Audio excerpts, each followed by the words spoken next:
Bijan, you play football, right? Yeah? Oh, you already wrote that. Yes. I thought you wanted me to type it in there. Yeah, I play football. Okay.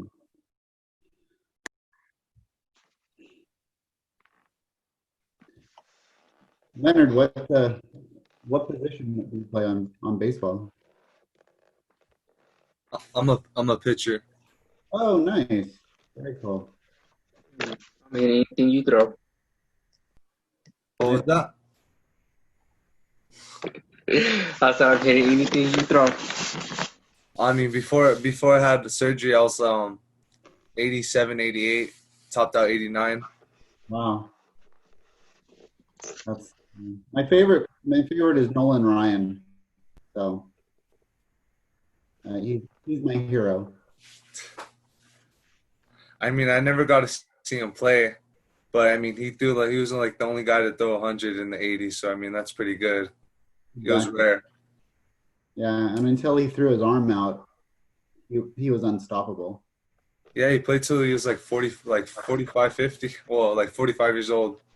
Exactly. Yeah, that's my age right now. I couldn't imagine.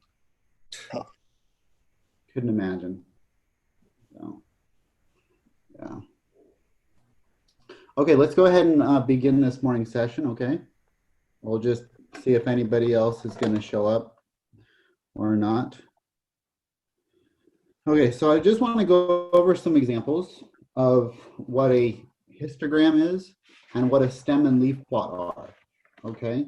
I feel that the video that was in module 2 kind of went over really good on most of the other points, and especially if you know the vocabulary. But I do want to hit on dot plot, stem plot, and histogram. Okay, so I'm just going to do a couple of examples of each. Okay. Let me share my screen real quick.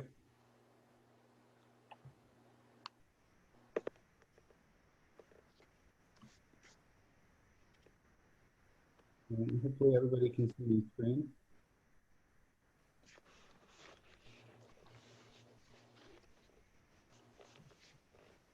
Okay. And so I would like you to take notes. If you have a pen and a piece of paper, I would like you to take notes on these so you have these examples as a reference.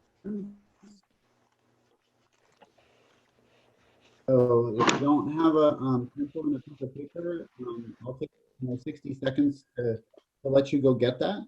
Is there anybody that needs to go get a pencil and a piece of paper?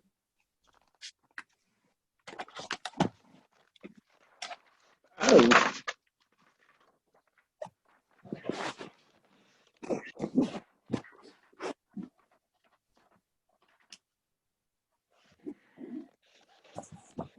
Okay, so while you're getting that all together, I'm going to put down the data that we're going to be working with. Okay, so here's our, my highlighter. Sorry about that. Okay, so here's my data that I'm going to be working with. Okay, I'm going to be working with 4.0, 3.8,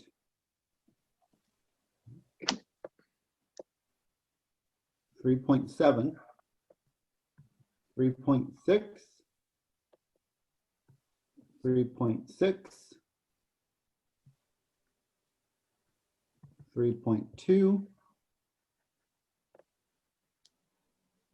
3.1,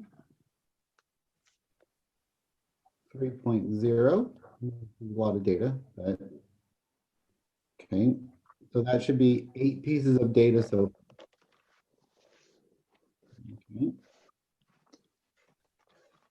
okay, let's add a little bit more data here.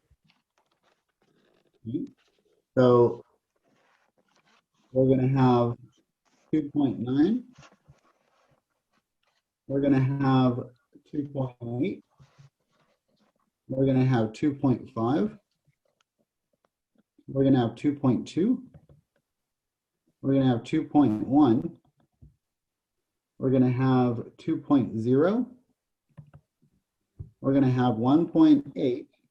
And we're going to have 1.1. Okay. So that's the data that we're working with. Okay, and this data represents GPAs of college students. So we're gonna make something called a frequency table.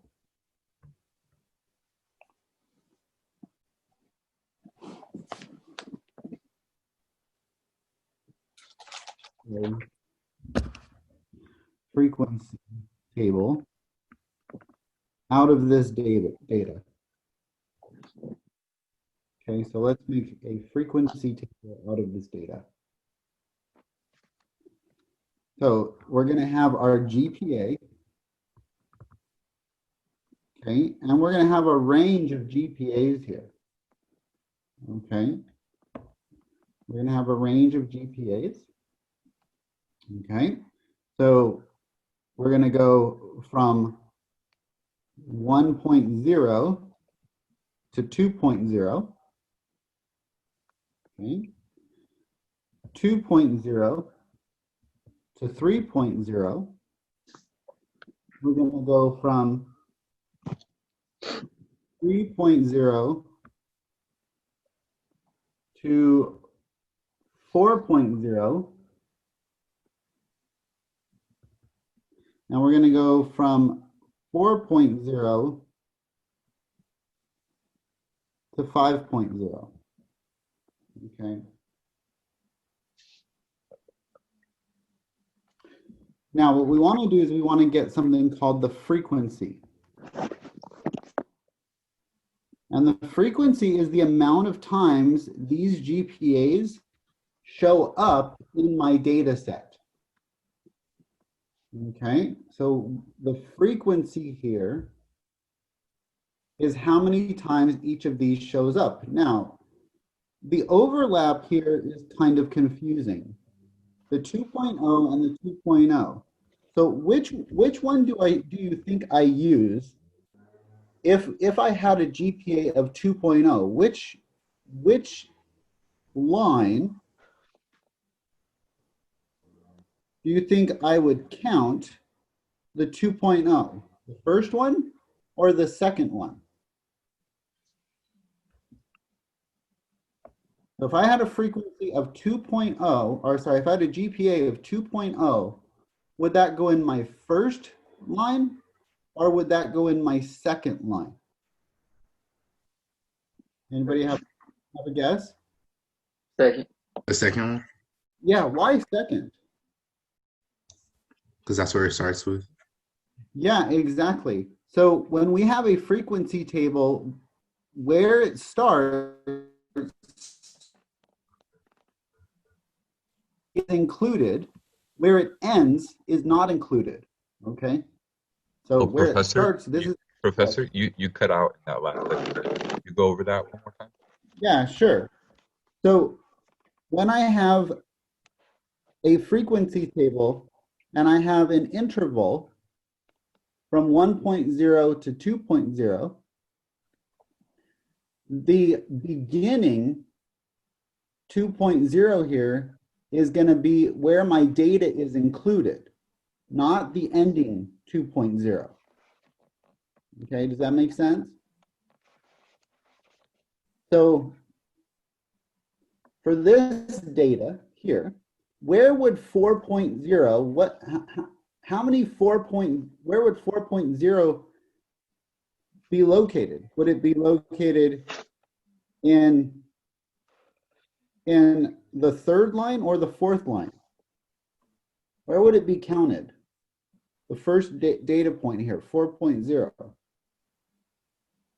It would be counted in the last line, not the third line. So if I wanted to do a tally mark here, I've got a 1 4.0 right there, right? Okay, I'll actually just make it a number because we only have 1 4.0. And we don't have anything more than 4.0 in our data set.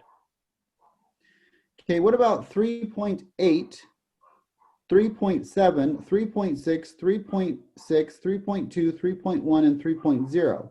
How many 3 points, how many B GPAs do I have? 7. Wait, hold on. 6. 7. 7. Yeah, 7. I'm gonna put a 7 in here for my frequency table. That makes sense? Okay, now tell me how many 2's go in my frequency table. How many 2's, 2.0's and to 3.0's do I have? 6. 6. Exactly. 6. 2.0's to 3.0's, 6. And what about 1.0's to 2.0's? 2. One, yep, 2. Exactly. Very good, 2. Now, what we can do with this is we can turn this into something called a relative frequency.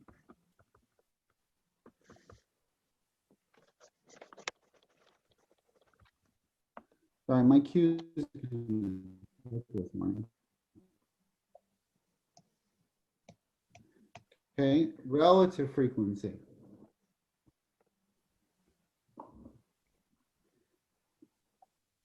Okay, and a relative frequency is a percentage of the data that's represented by that frequency. It's the percentage of the data that's represented by the frequency. It's a ratio. So how many pieces of data do I have here? How many pieces of data do I have in my data set? 4. 4. No, total data. How many pieces of data are there in my data set? Not how many criteria, how many designations, how many pieces of actual data are we working with? 16. 16, very good. Was that Pablo? Bijan. DJ. Sorry. Very good, Bijan. There are 16 pieces of data that I'm working with. So this is going to, each of these is going to be a fraction over 16.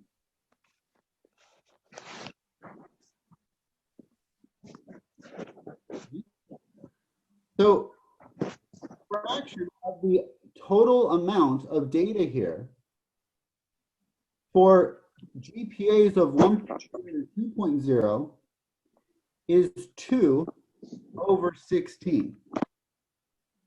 The total relative frequency for 2.0's to 3.0's is 6 over 16. The relative frequency from 3.0's to 4.0's is 7 over 16. And the relative frequency from 4.0's to 5.0's is 1 over 16. Right? If we wanted to turn those into decimals or percentages, we could. We could divide to find the decimal, and then we would multiply by 100. So to change a fraction to a percentage, we divide,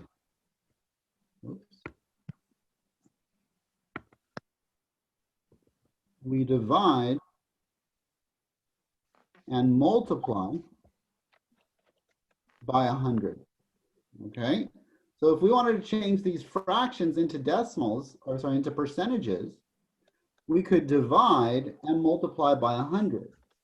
And if I did that on these, I would end up with 12.5% of the data is between 1 and 2. I would get 37.5, I'm going to move this over, 37.5% is data between 2.0 and 3.0. I would get 43.75% for data of GPAs from 3.0 to 4.0, and I would get 6.25% of the data between 4.0 and 5.0. Okay, so the conclusion here is that if I'm talking about college students in a sample, okay, our sample size was 16 students. That was our sample size. And we said, oh, I interviewed 16 college students, and I found that on average, their GPAs, if they were getting a D GPA, about 12.5% of those students got a D GPA, the average GPA.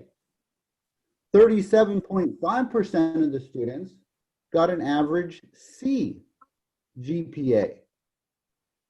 43.75% of the students got an average B GPA, and 6.25% of the students got an average A GPA. So what GPA did most of the college students get? What was the majority GPA here? C. I mean, the B. Yeah, a B. So this goes B, C, B, A, right? So the majority of students in the college were getting Bs, right? And just in this sample alone. And we couldn't necessarily interview the entire college. That would be impossible. So this is what, I mean, it would be possible if we sent out a text message to every single student, but it still would not be feasible because not everybody has a cell phone, right? Not everybody has maybe access to that information, right? Unless, well, actually, the only people on campus that would have access to this information would be registration and records and admission. So we could actually compare our sample to the population of the entire college if we walked into records and admission and said, oh, okay, well, what's your guys' breakdown to college GPAs? And then we could compare how close our sample was to the actual population of the entire school. Does that make sense?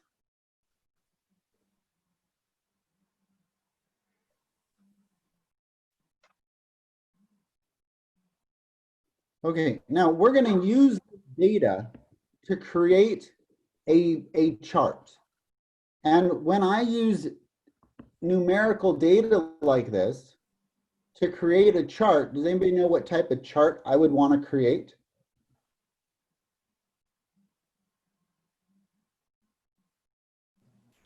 If we're using the percents, you would want to use a pie chart. If we were using the percents, we could use a pie chart. Absolutely. So for percentages that add up to 100%, they have to add up to 100%. Okay, which relative frequency does. It will always. So for percentages that add up to 100%, we use a pie chart. Okay. So we want to make sure that when we do our pie chart, which is a circle, okay, that we get roughly, you know, a nice representation. 43%, well, what's 50%? What would 50% of the circle look like? Wouldn't that be half the circle? Wouldn't 50% be half the circle? So what would 43.75% be? Well, it'd probably be just a little less than maybe half the circle. Does that make sense? So a little less than half the circle. I'm working with the bigger one here. Okay, first. Okay, and so this is going to be what? This is going to represent my B's, right? That's my B students. Okay, what about let's go to the C students, 37%. Well, 37% is close to 33%, and 33% is 1/3. Okay, so 33% here is 1/3, and 37.5 is pretty close to 33. So if I were to make a 1/3 out of this, okay, 1/3 of the circle might look like that. Okay, so maybe we get 37.5. Oh, sorry, these we're labeling these by their letters. Okay, and the letter here would be C, as in cat. Okay, let's look at the smaller ones now. Oops, my bad.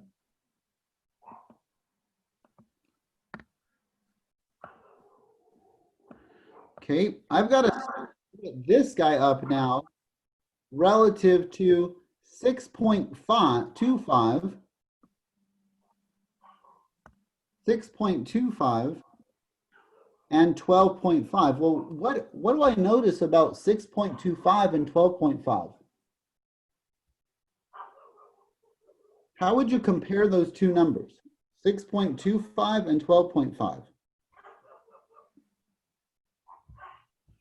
6.25 is half of 12.5. Exactly. Very, very good, Leonard. Is it Leonard? Yes. Okay. So yeah, it's half. So the remaining amount here, okay, I would actually want to split into thirds. Okay. So I would want to be like here. I want to split this guy into thirds. 1 and 2. Okay. And one of these thirds is going to be my A's. Okay, so one of these thirds is going to be my A's. And two of these thirds is going to be my D's.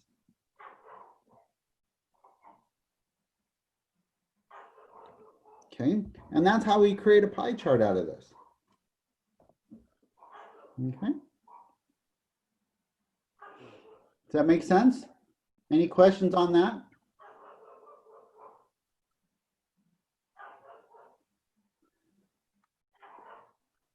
Okay, let's talk about stem and leaf chart real quick. Okay, stem and leaf plot.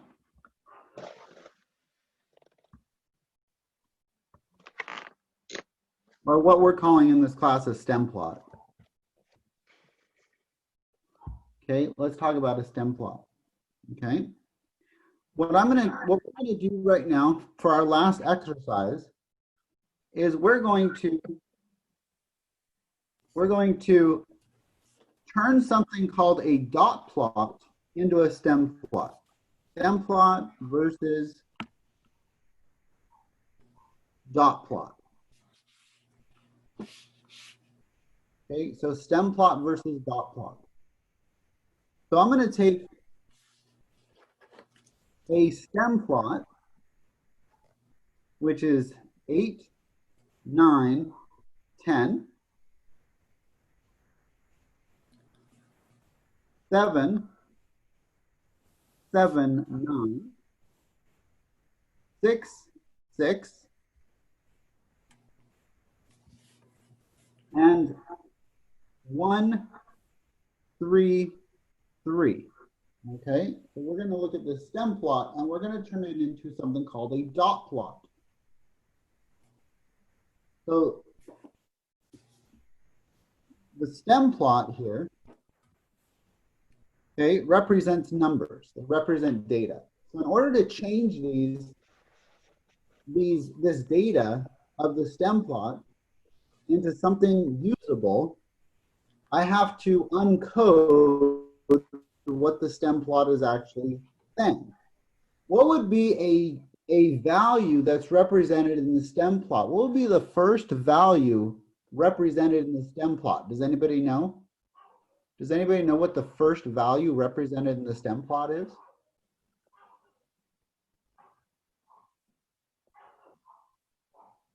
I'm giving spins out for people to answer questions.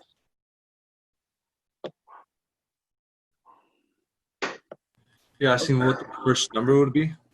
Yeah, what would be the first piece of data in the 8. stem? 8. Okay. Well, 8 represents the stem. 8 represents the stem, and another number represents what we call the leaf. Okay. So 8 represents the stem, but there's another number that's going to represent what we call the leaf. And that's going to be this first 7. So the first piece of data here is 87. Okay.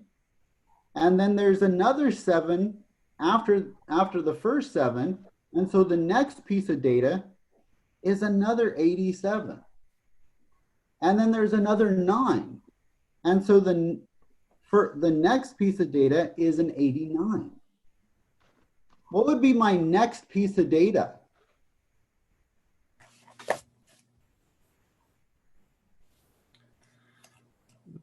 Oh, 96. Very good. Who is that? Bijan and Bijan. Leonard. Or Okay. somebody else saying. Okay. Well, I just wanted to go with who I heard first. And who I heard first was you, Bijan. So good job. Okay. So 96. And what's the next one? 101. I'm tripping. 101. Right? No? 96. 96. Oh, 96 again. I'm tripping. I thought you already put down. I thought you already put it down twice. Yeah, another 90. I think that was Leonard that got that one. Okay, so Bijan, you're going to get a spin, and Leonard's going to get a spin, okay? Okay. So okay, so this one's going to be really challenging. What do you think the next one is going to be? I'm going to give 2 spins for the next one. 101. 101. That was okay, awesome. Good job. It is 101. Okay? Very good. Cuz the 10 represents the 10 spot and the 1 represents the 1 spot. Okay? And so we've got 101, 103, and 103. Okay? 101, 103, and 103. Okay, so now we're going to turn this data that we've just uncoded into something called a dot plot. So a dot plot is when we put the numbers in order using a graph. So we're going to put the numbers in order here using a graph. And I'm going to have a x-axis, okay, which is going to be like a number line. And we're going to go 87, 88, 89, 90, 91, 92, 93, 94, 95, 96, 97, 98, 99. I'm going to have to extend my line a little bit more. 100, 101, 102, and 103. So I've got 87. I'm just going to go by every 2s here. 89, 91, 93, 95. I screwed up, didn't I? 97, 99. Oh, no, I didn't. I'm good. Okay, everybody see that? So these are the data values. Okay, and I'm going to turn this this into a dot plot. And the dot plot, okay, the dot plot, I'm just going to put a mark, a dot, okay, where that represents each piece of data. So a dot for each piece of data. Okay, so 87 is going to have a dot.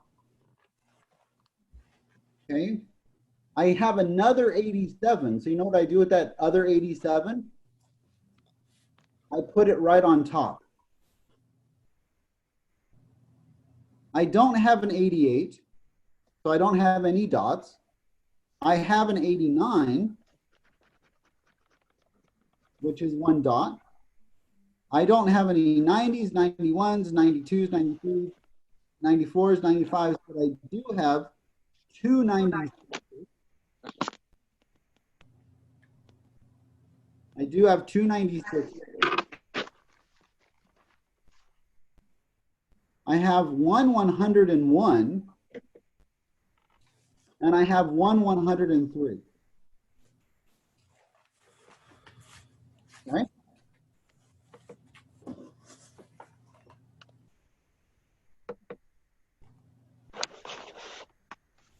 Okay, does this make sense?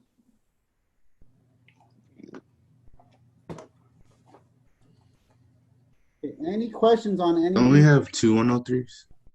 Do we have two? Oh, you're right. Very good. Perfect. Absolutely. At that? Who noticed that? Xavier. Hell yeah.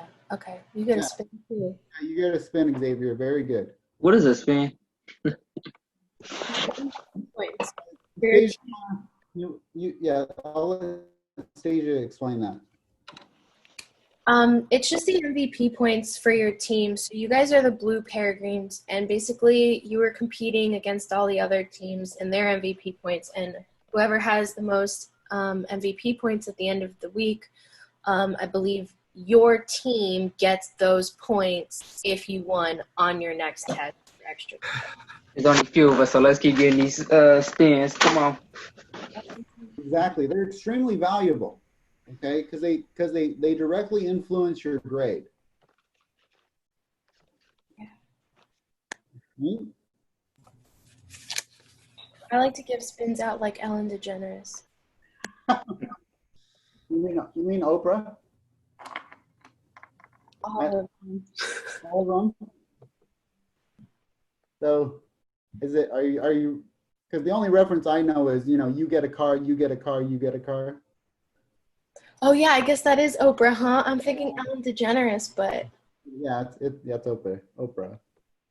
Okay. interesting fact about Ellen DeGeneres, my brother works for her. He like moves her art pieces for her because she gets new art in her house every month. And she's not a nice lady in real life at all. Oh, I'm sure. Yeah, she's like extra mean. Yeah, I learned that because I met who the heck is it? The guy the club, and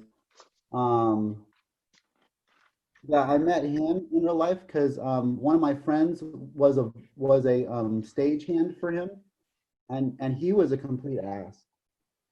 So, You cut out when you were saying who it was. the guy from the Santa Claus. Do you? I can't. Oh, Woody Allen. No. No. I know, but That's Tim Allen.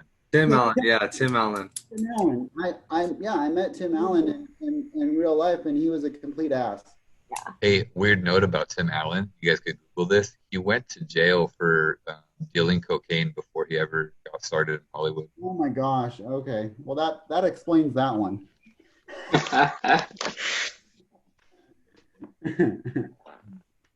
Okay. Anyway, okay, I'll let you guys go. I will see you back here Friday. Now, Friday, you're going to be here at 9 a.m., okay? Yes. Professor, before we go, Yes. I have been I took a copy of all your notes in OneNote, so I don't know if there's somewhere I can upload it or send it to you so that in case somebody missed it or whatever, they can like look it up, have access to this file. The problem is that I can't upload files in Canvas. So Okay, well then you know what? I'll just keep it in my files, and then during the breakout Zooms, if anybody needs help with this particular material, I'll just pull it back up. yeah, if um yeah. The only way that you'd be able to do it is know all of the email addresses of every single student Peregrines. I probably could do that, Stasia. That's a Each good of idea. I probably those, could post it into the Pronto. I'll try it today. So you guys, in case you want a copy of these notes in Microsoft OneNote, you have to have OneNote, like part of Yeah. Microsoft Office. I'll try to post it in Pronto. But you guys should have been taking handwritten the whole time anyway. So I got the handwritten right here. okay, awesome. John. Hold on, I'm gonna need another spin for in that the for my next hour. group. Okay. Like no, show me it. Show me your paper, Bijan. You don't Oh, get bet. a See, spin. look, hold on, because I got so many papers from my last stats class. It's ridiculous. Oh, You gotta prove it. You gotta prove it to us. you can't see? Okay, there you go. Yeah, uh-huh. I got y'all. Don't worry, group. I got y'all. I see it. Mm-hmm. Okay. Sounds good. Okay, I'm gonna take off now. I'll see. I'm taking off. You guys are not. Okay. I'm taking off. You guys are not. Thank you for showing up. Thank you for your participation, and I'm really happy to have you all on my team. Okay. Yes, sir. Okay. Go blue. Go blue.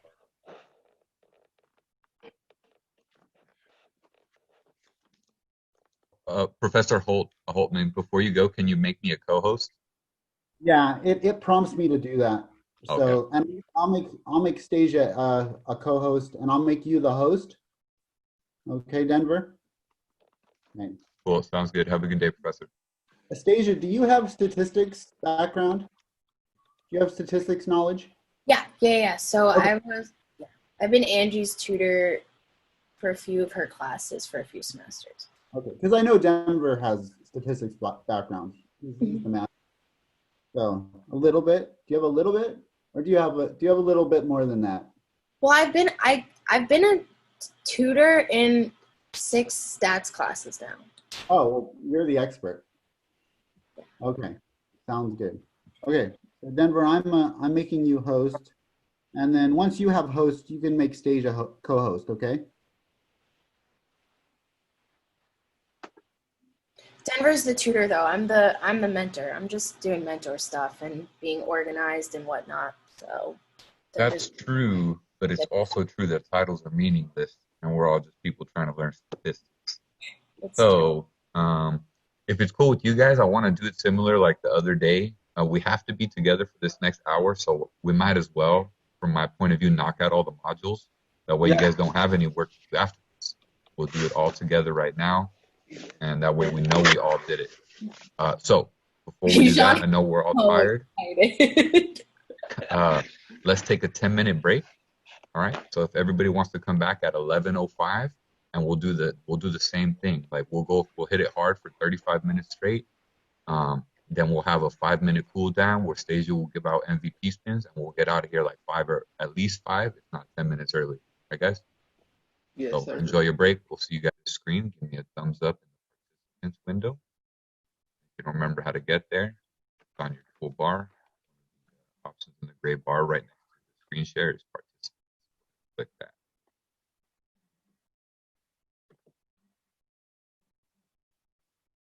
All right, cool. So it looks like we're all here. Let's go ahead and move on. So we'll start by looking at the M2 review M1 discussion. So everybody go ahead and click on that link. It should bring you here. So it's going to say respond to these 5 questions. You can copy them by selecting the text and using Control C or Command C on the Mac, and pasting them using Control V, Command V if you're on a Mac. So the way that would work, for example, I'll do this here. Get 5 questions, not this last part. Hit Control C. Down here where it says reply, little arrow, we're going to click in. You notice that the bar becomes blue when I hover over it. When it's hovering over like that, go ahead and click. Now, once this pops up, you're going to click inside the large white box here. So you see a flashing line cursor, and then Control V. Don't hit Control V before that.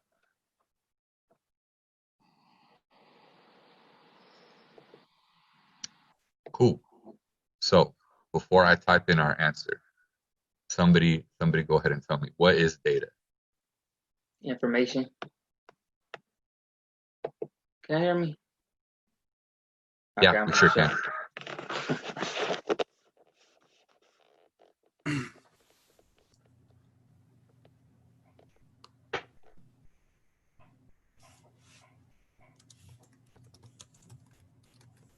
All right. Anybody, how about number 2? What is an observation?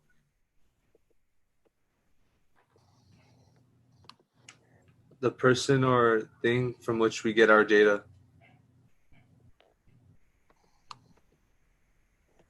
And again, guys, I'm going to put in these responses that I get them. Feel free to put it into your own words. You don't have to copy exactly what we got as a group. If you want to, that's cool. Like I said, professor asks, of course, we have evidence that we all did it together. But yeah, the person or thing from which we are getting data. That's a good way to put it.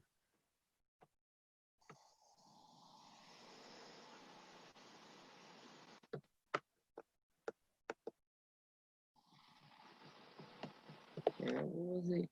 Control C.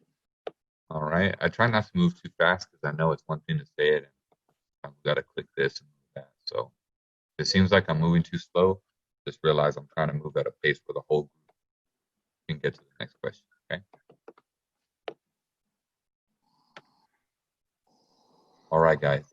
Anybody want to throw it out there? What is the variable in terms of statistics, not algebra? Pablo or Xavier? You guys want to? I'm giving spins out for people who are talking. That's why. I'm just trying to make the point like X. I don't know. Something like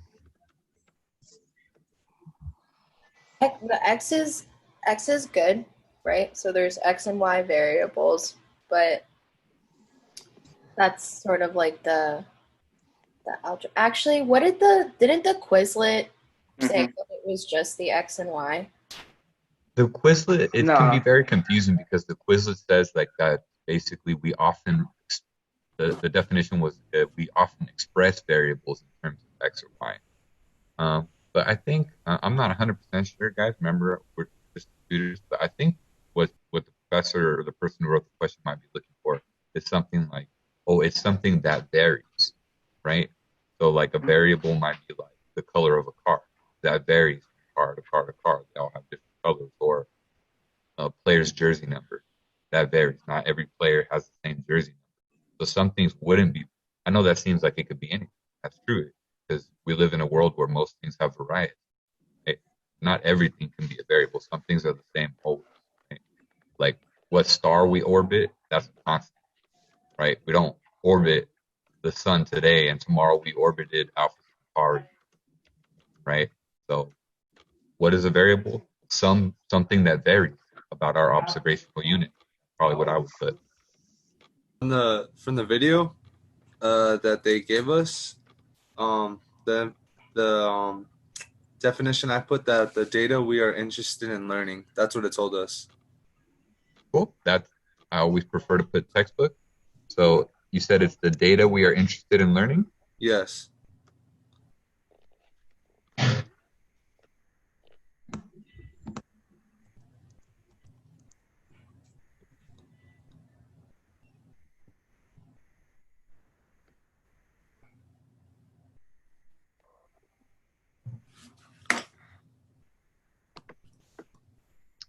All right, I put the more correct answer first, one from the textbook, and then I put like kind of our group little explanation second, right?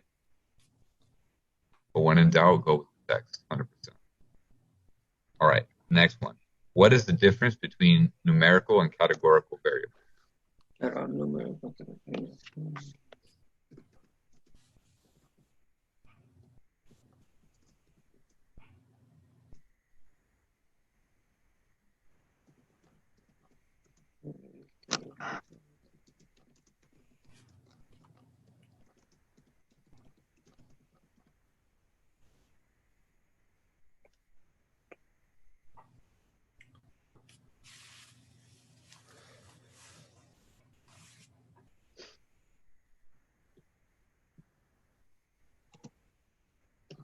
Anybody have an answer? What is the difference between numerical and categorical variables? Just throw it out there in your own words. Categorical is more kind of like it's not numbers, they're more kind of like objects or something like that. It can do with colors, it can do with different types. Well, numerical is just straight numbers like height, weight, how many arm length, or like speed and stuff like that.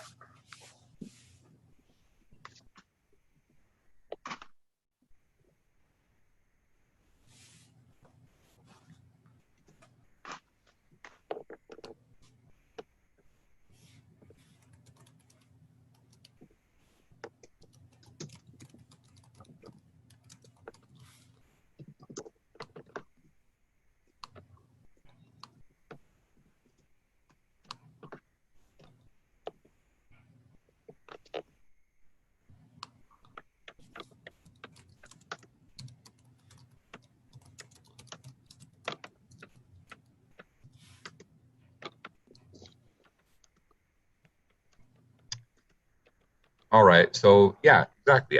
What I wrote there was categorical variables are not comparable using numbers. Numerical variables can be expressed as numbers, and their interpretation means something. So, feel free to put that in your own words, however you want. Even sometimes when we're dealing with abstract stuff like this, I like to use an example in my explanation. Like maybe I would put, well, numerical variables are like horsepower in a car, and you can subtract and add them. Whereas categorical variables are like jersey numbers. You can't add and subtract them. They're about category. You get what I'm saying? So feel free to use an example in your explanation if you're having trouble putting it like in good words. Because I know for me, a question like this, it's sometimes the explanation can seem so wordy where you lose the meaning in it. You know what I mean? But it's up to you guys. Just make sure you guys remember solid. Hey, category, truck, motorcycle, sedan. Numerical variable, horsepower, torque, window length, tire size, something you can measure, something you can subtract. This tire is greater than that tire. Orange is not greater than purple, right? Truck minus motorcycle does not equal sedan, right? That's why that's a categorical variable. All right, so enough wax. What is the difference between discrete and continuous variables?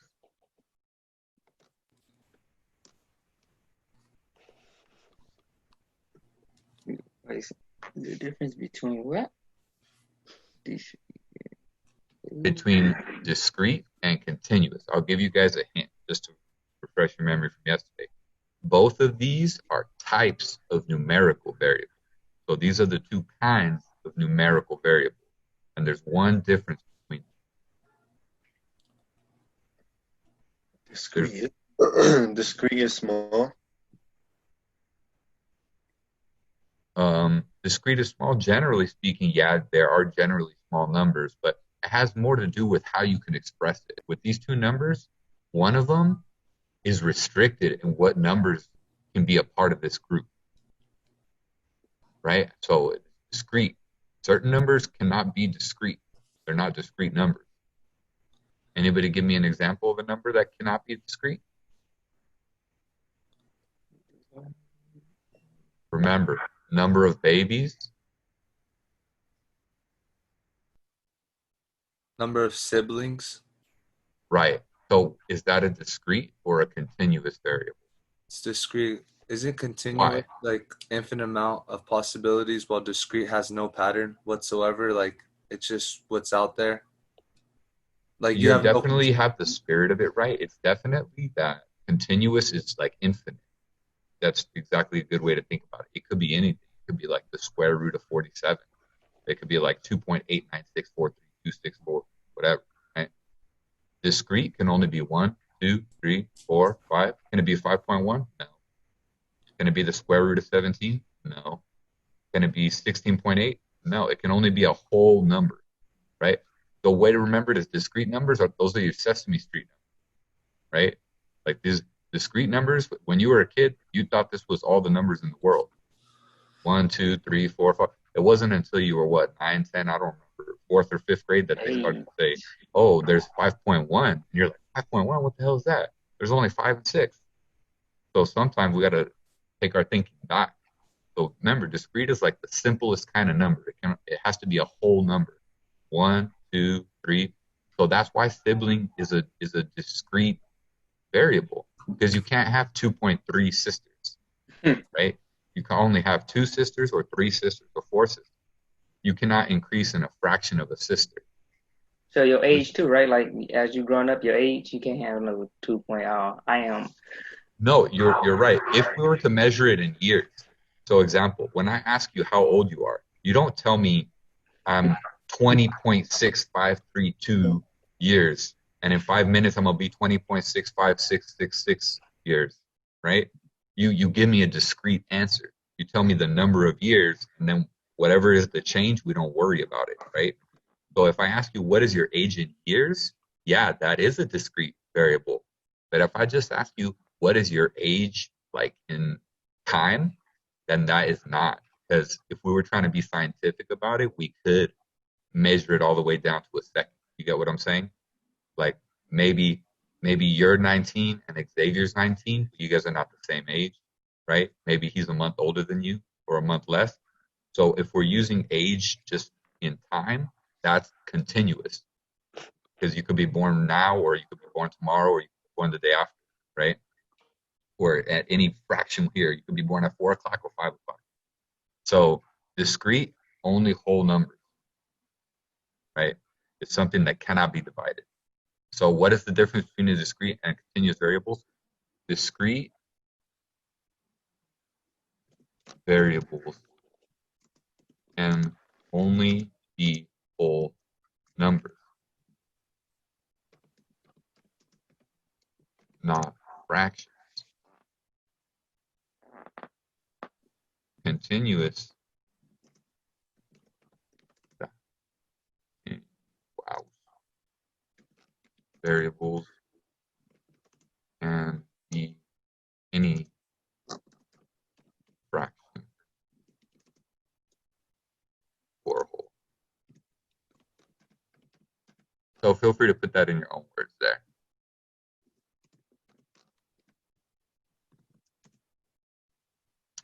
Cool. So I know that last one's a little bit tough, but don't worry. As it comes up in the text, every time I will repeat it. And remember, guys, from my perspective, the whole thing about learning is repeating. So don't be like, oh, we just learned this yesterday. I feel nervous about saying it. Like, dude, I learned lots of things yesterday and I forgot 80% of them. That's how our brains work. The only way you're gonna remember it for the test is if you learn it and forget it and learn it and forget it. It's, you know what I'm saying? Like the first time you teach somebody how to hit a fastball, they're not going to hit every fastball after that, right? In practice. Anyways, whatever. All right, so go ahead and post your reply whenever you're ready. Get mine.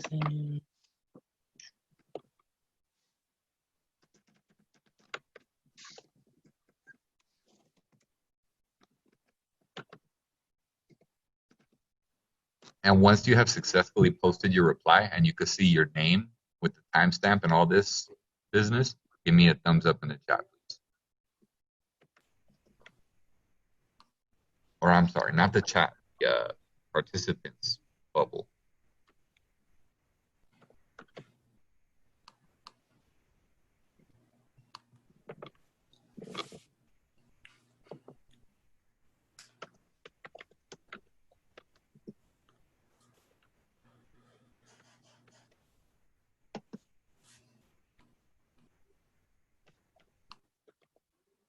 Cool. I'm looking at everybody's responses. And this looks great. It's all there. All right, awesome. Let's go ahead and move on to the next thing. So everybody, once you posted your reply, you should be able to hit the next one down here. That will take you to this tab. All right, so we all watched this video earlier. Did everybody already record themselves in this Flipgrid saying Yes. data is information? Mm-hmm. Yeah. Yeah. I'm sorry, I have trouble because I can't see everybody's screen at once. Did everybody give me a yes, Daisy? Is everybody good? I didn't do mine. Okay. So everybody, if you want to, let's just take a quick minute to give Xavier a chance to do it. It'll take you only like 2 minutes or less to. So what you have to do is go in here. The password is written right above, right here. Just like this with the capital. You could even copy and paste it. Okay. And you just paste it right in there. Click let's go, and it's going to ask you to do a video. Okay. Everybody else take 2-3 minute break. Okay.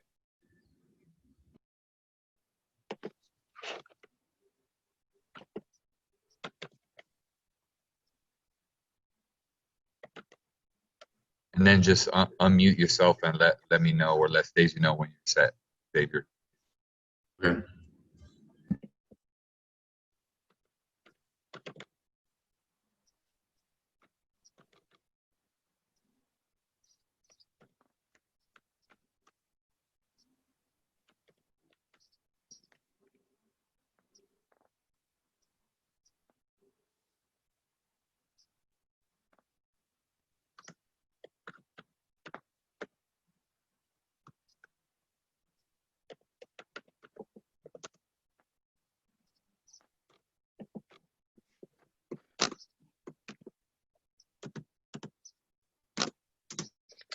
Oh, you have to type in if you did it or not.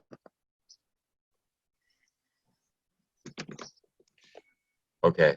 That's a good point. Make sure we all do that down here.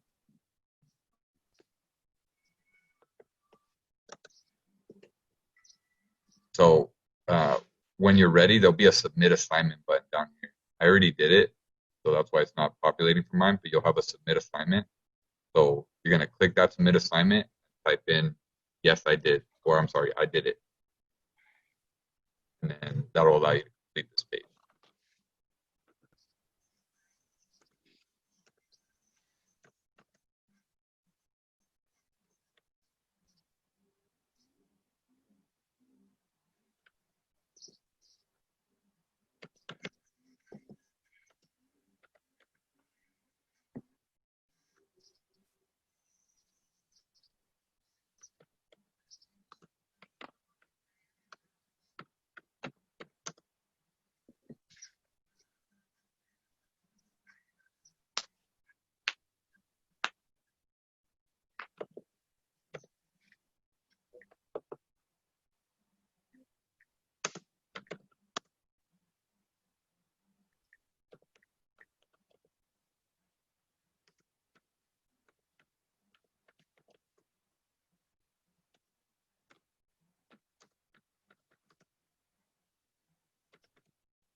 Were you able to successfully log in, Xavier?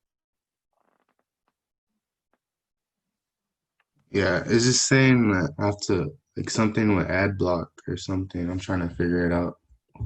Okay, if you don't mind then, just so we can all make sure we finish it today, we're gonna move on. And if you could just please, when you get a chance after class, Okay. go ahead and knock that out whenever you can. Okay? Okay. Yeah. Cool. All right, everybody. So let's go ahead and move on to the next screen.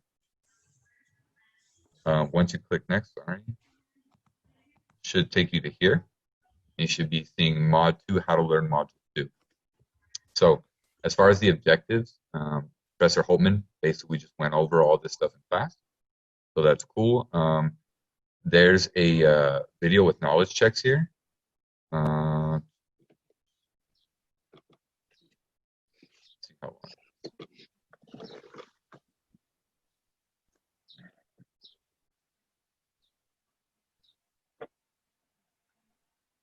Cool. So this is a 2-minute video, guys. If everyone could go ahead and pull it up, I'm gonna stop screen sharing. So let's all just go through this together. It's about 2 minutes. Every couple seconds, it stops you and asks you a quick question about what he's doing. So I'm gonna stop screen sharing. Let's all do it together in about 3 minutes. Once you're done with it, put a thumbs up in the participants chat. Cool. So we'll all do it together.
Mhm.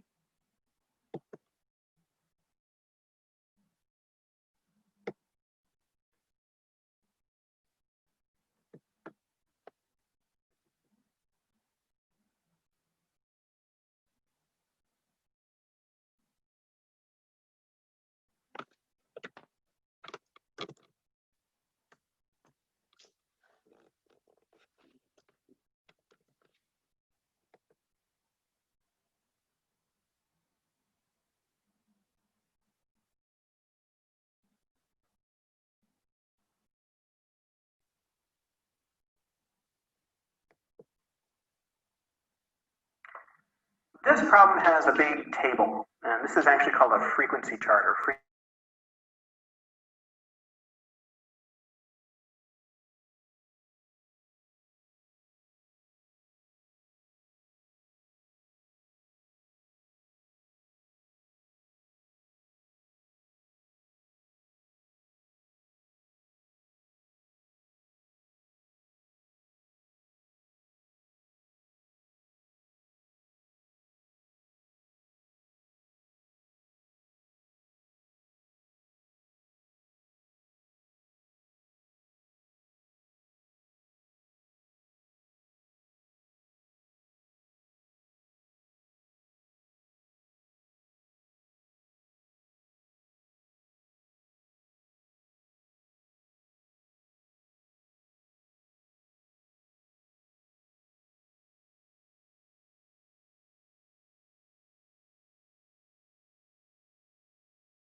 All right, guys, let's wrap it up on those videos. If we haven't finished already, very close to the end, and feel free to come back and review the material next time. I want to make sure we get as much of this worksheet stuff done as today as possible.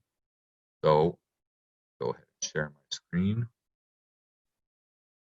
Let's go ahead and move on. And for efficiency's sake, we'll actually go through the 5-minute video together. So just watch carefully on my screen. We'll do it together as a group, and then you'll be able to mark this section is done, you know, assuming that you've read through the text. So make sure you guys do that too if you haven't already.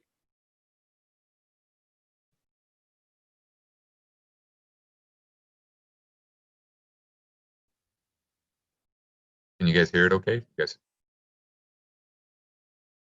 No? Hey, we can't hear. I think do you have oh, I think it's because you have earbuds in. I think it doesn't share when you have your All right then. Actually, guys, you know what we're gonna do then? In that case, I'm gonna have you guys come back and watch this video on your own. Because again, it's a very similar thing where you have to like click through and take questions. So it might take you guys a while to do that. But what we can do together as a group is the last part, the Quizlet set. Now, does it allow you guys to go to this page without finishing the previous one, or you have to mark the previous one as done to get to it? You have to mark the previous one before Okay. moving.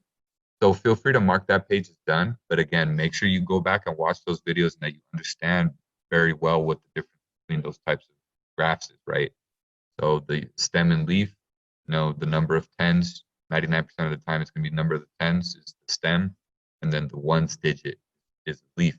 Whenever it's not, just remember that the leaf is always the last digit. The stem may represent anything. Depends on how they design it. It could represent 5, 10, 20, whatever. But the leaf always represents a 1. So if you see a 6 in the leaf, that means 6. You know what I mean? But anyway, so review that. What we can do together as a group, though, is this Quizlet thing. So I will pop that out.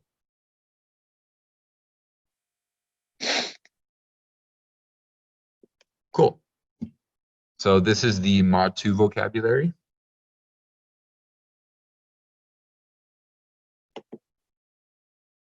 So as we can see here, this is a dot plot, a graph for single variable discrete data. Data lies along the x-axis within a small range. So I forgot who said that earlier about being small range. That is a correct fact about the dot plot. Pie chart, graph for categorical data, in which categories make up all possible outcomes without overlap. So that was what Professor Hultman was talking about. You got to have 100%. Otherwise, you have like a missing piece of pizza. You get what I'm saying? You don't serve this pie chart unless you got the whole pie, 100%. Okay. Histogram. This is the one that you guys are going to see the most, probably 4 times as often as the other ones, if not more. So this is a graph for numerical data, not categorical. You could tell it's numerical because the bars are touching each other. So that reinforces that it's a continuous thing, right? So a graph for numerical data consisting of vertical bars representing the frequency. Two-way tables, like 2 frequency tables crossed over with each other, useful for bivariate data. Stem plot, graph for numerical data that involves splitting the individual values into components, your stem and your leaf. Histogram, same thing from earlier. Some of these are replicated. It's meant to be that way. Frequency table. This is just a simple table for organizing the data that shows you how many times it's come up. Frequency and tally are the same thing. It's just tally is frequency represented with hash marks. See? Same thing. Bar graph. This is the histogram for categorical data. That's the way to remember it. So if you have a numerical variable, you use a histogram. If you have a categorical variable, you use a bar graph. And what's the difference? It's the bars are separated. See the separation? This is key for your quiz in your exam. Bar graph, separation, categorical. Histogram, no separation, numerical. Dot plot. Okay. Single variable. Again, bar graph, notice the separation.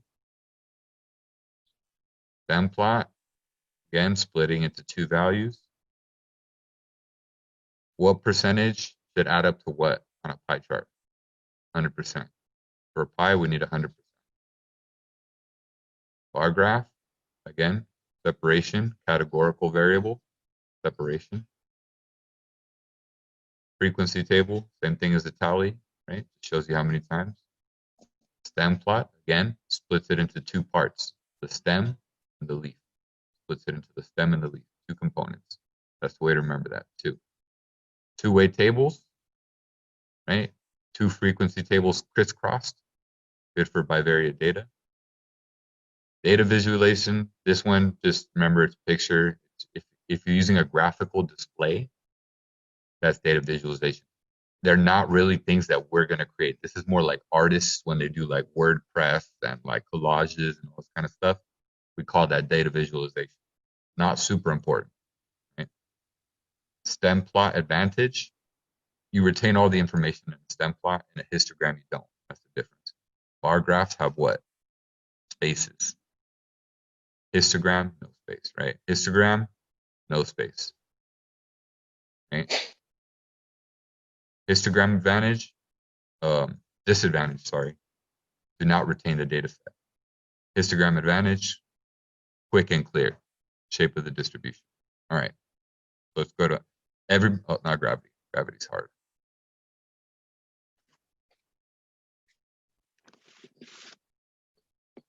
So if you guys want to click on match, or actually, sorry, we're doing it together. So when it comes to doing these, if you feel you want to do this for extra practice on your own, the idea is you're just going to try to match, the definition with the other side of the card. So this is like a bar graph, right? Boom. And if you got the correct match, it'll turn green and disappear. You got stem plot twice, so it's not perfect. And you're being timed. Yeah. But there's no cash prize, so don't worry too much. All right, percentages on a pie chart, 100%. Two-way table. Stem plot. Pie chart. Cool. And then so once you finish, you can put in, that was literally the best time. See guys, it's not hard. That was literally the best time. Oh, sorry, no, I'm number 6. 5 people ahead of me. So do your best, but you can just do it again and again. The idea is just to practice, just a fun way to practice. Look, that's a stem plot. That's a frequency table. So feel free to. You me on mute. Guys, All right, guys, it's 11:46. I promised I would get you guys out early. So Stasia, can you do the MVP spins, please? Yeah, I think I just accidentally made my computer restart, so it might just turn off. I was doing the tell me later, and I hit do it right now. So if you lose me, then I'll just do the spins on my iPad and put them in. And then add them to the sheet, right? Just so you guys know, we have a tally, like a worksheet with all your guys' points and everything, okay? I don't see my computer shutting down, so we actually might be okay. All right. You settle for 6th place, so I don't like that. You're supposed to go back and go get first. Okay. All right. Let me get that image.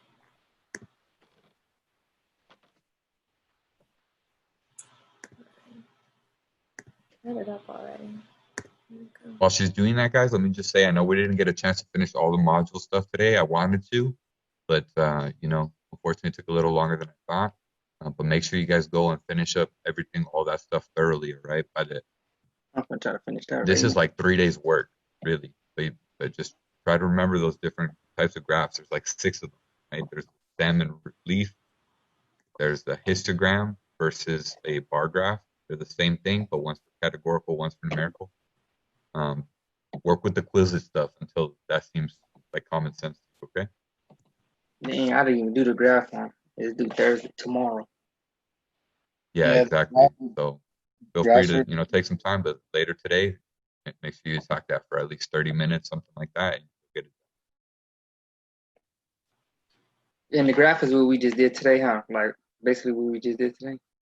Yeah, those were all graphs. We were just going all the different styles of graphs. So when it's talking about bar graph, histogram, that was all those covered. And then we have some graphs that we were doing yesterday due tomorrow. Okay. Those ones you actually have to get data sets from StatCrunch. If you guys need help with that, feel free to join the open tutoring sessions later today. I think I'm doing one right now from 12 to 1. But for those, you have to go onto StatCrunch and then pick different data sets and then create graphs from it. So it's like different than what we do today. All right, we ready for some points? Do it. Yes, ma'am. I'm ready to have this tutoring too. We have 2 spins for Bijan. Hey, So yeah. 4 points. All right, 4 total. That's pretty good. Okay. And then we got 2 spins for Leonard. let's get it. Let's get us a high number. Come on. Ooh, 4 again. Okay, we cool 8. And then I had 2 spins for Xavier. Let's see, Xavier, what you got me? Very cool. Where? There we go. Pablo, I feel kind of bad that you were the only one who didn't get a spin. So, how about Give him a spin for good attendance. I would say give him a spin. I technically got 2 because he said if you answer the next question, I said 101. He said he wanted 2. Okay. Okay, give him my 2 spins. Okay. You get a spin and you get a spin 1. They look like they don't want blue group to win. They Wow, messed, there you go. 5 they points. messed up our time we had to make a new room for us. Not bad. All right. That's some good points, you guys. All right, guys. So it's 11:50. I owe you guys 5 minutes next time, all right? But good job today. We knocked out most of the worksheet stuff. Just knock out the rest of it. And you guys are all on track. You've been great in the course. Keep it up, all right? Every day attack it a little bit and you'll be all right. Dang, you know, it's nothing. I wanted to knock all of it out. I ain't gonna lie to you. I was trying to finish it. All right, guys. Remember, there's open tutoring sessions in the afternoon if you want to keep working on this stuff together, right? I'm going to be there, 12 o'clock. So you guys have a great day. I'll see you next time. Yes, sir. How you leave? Bye, guys. Take care. Yeah. Great job Next today, time, by the way, Stasia. I got to go because I have another room in 10 minutes, but thanks for everything. Okay? Yeah. All right. You too. All right. Okay. Bye, guys. I guess we can all just leave them. See ya.